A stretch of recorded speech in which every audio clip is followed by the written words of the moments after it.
Hey guys, I am Tony. I wanted to take a couple minutes to talk to you about the SIE exam, the Securities Industry Essentials exam put on by FINRA.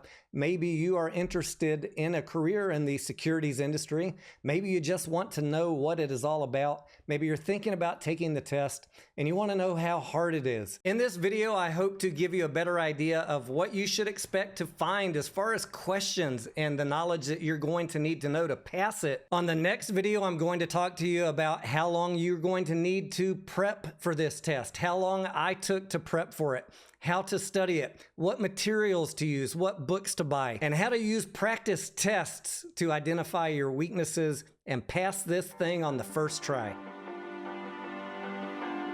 The SIE exam is the introductory level exam for candidates in a wide variety of different positions in the financial industry. Once you decide which segment of the industry that you want to work in, you're going to have to take a much more detailed and complex top-off exam. If you want to know a little bit more about me, I have a bachelor degree in economics. My minor was in finance and banking. I did not ever work in the finance industry. I actually worked in the high-tech field, and I've been an entrepreneur working on my own for the last 20 years or so. But I have been a trader for 30 years and doing YouTube in the finance area of YouTube for the past 2 years.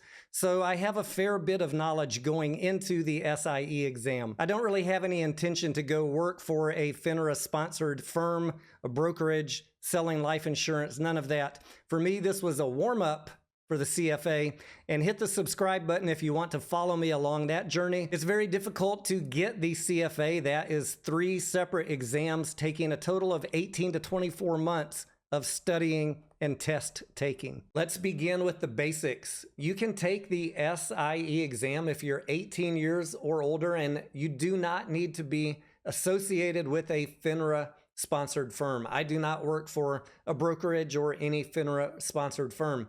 But if you are thinking about doing that, having the SIE exam out of the way, if you're going to interview as a candidate, already puts you ahead of the rest of the pack. The cost of the test is $80, and if you pass, that pass is good for 4 years. If you fail, they will give you an opportunity to retake the test at a later date. I think it's like 30 days that you have to wait. When you take the exam, you're going to have 1 hour and 45 minutes, and you will be graded on 75 different questions. There's actually going to be 85 questions when you take it, but 10 of those aren't going to be counted, and you won't know which 10 they are. So plan on having 85 questions on your test. You are going to be tested on 4 broad categories. The first category being capital markets. That gets into things like, how does the economy affect the stock market, the bond market, U.S. treasuries, mutual funds, and a bunch of other similar questions. The next category is understanding products and their risks, and that gets into everything you can imagine: stocks, options, bonds, treasuries, mutual funds, retirement programs, insurance. There will be a lot of suitability questions regarding those products. You'll be given examples of a prospective client and their situation, and you'll have to determine which product of all the ones I just mentioned are suitable for that client, their risk profile, and their goals for their investments. The third category is understanding trading, all the different type of customer accounts, and prohibited activities. When they talk about trading, you're going to need to know everything about how stock trading works, every type of order, when they could go through, when the order might not go through, how options trading works, when is it appropriate to place an options trade, what are the risks on an options trade, what is the profit or loss profile of an options trade, how bond trading works, and how to calculate yields. Yes, there is some math, I'm sorry. You'll need to know some basic accounting, like how to calculate return on equity or return on assets. There will be some basic accounting questions on there, testing your knowledge of how to read financial statements, including the income statement,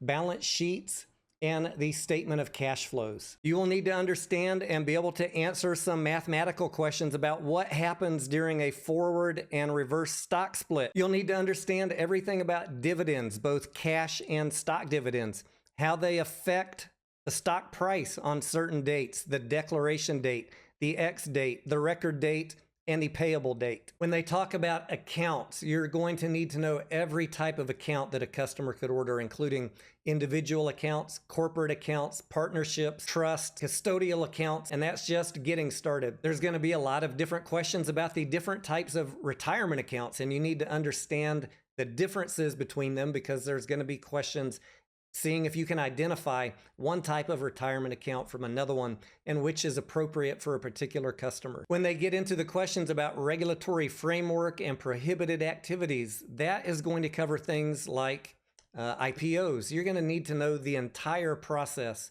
of how an IPO works. You'll need to demonstrate your knowledge about all of the prohibited activities like money laundering, insider trading, market manipulation. There will be a lot of questions relative to the regulations for all of those different prohibited activities. And finally, there'll be a lot of questions about compliance. As if you were working at a firm, they're going to want to know that you understand all of the compliance regulations that might apply to you or your firm. For example, if you are going to be cold calling customers, who do you have to get approval from on what you're going to say? If your firm is going to run an advertisement, who in your firm or what regulatory agency needs to approve those ads?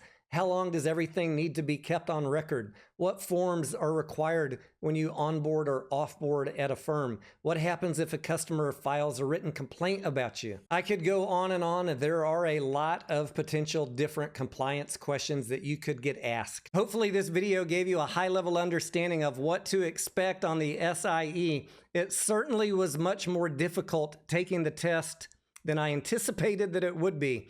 In the next video, join me. I will talk to you about how I studied, how many hours I studied for the test, how many hours a typical person studies for the test, what tools I used, and what I recommend to you to properly prepare for taking your SIE exam.